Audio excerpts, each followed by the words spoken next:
By Kelly Gilblom, Peter Flanagan, Bloomberg, Brian K. Sullivan. Free, October 13, 2017. Category 2 Hurricane Ophelia is threatening everything from farms to a golf course owned by the family of U.S. President Donald Trump as it heads for Ireland.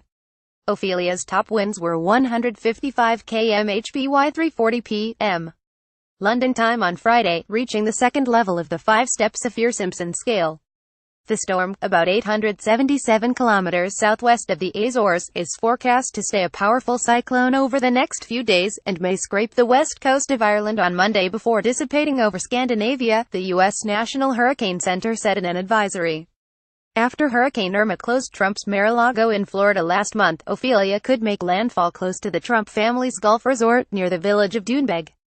The resort, which has said it can lose as much as 10 meters of land to coastal erosion during a bad storm, is along the route expected to be hit by Ophelia's gale-force winds.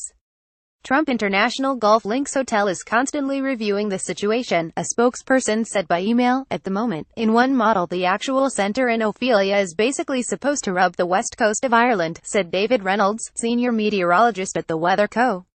In Birmingham, England. It's really touch and go. Ophelia could become the strongest post-tropical system to rake Ireland since Hurricane Debbie in 1961, which killed 18 people and stripped almost 25% of the trees in some areas, according to Weather Underground. 60 people died in a plane crash in the Azores caused by Debbie.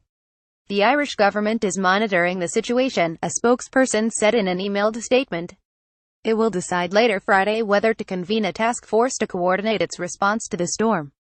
Ophelia will move across the country very quickly and may bring heavy rain if it makes landfall, Gerald Fleming, head of forecasting at the Irish Weather Service, said on Root Radio Friday. The storm could pummel the Cork and Kerry coast, but it's still 3 or 4 days away. Using the current forecast track from the National Hurricane Center, damages could reach $800 million in Ireland and $300 million in the UK, as well as tens of millions in France, Spain and Portugal, according to Chuck Watson, a disaster modeler at Enki Research in Savannah, Georgia. Using European forecasts, those numbers could be cut in half. My subjective guesstimate is more like $600 million in Ireland and under $100 million for the UK, Watson said.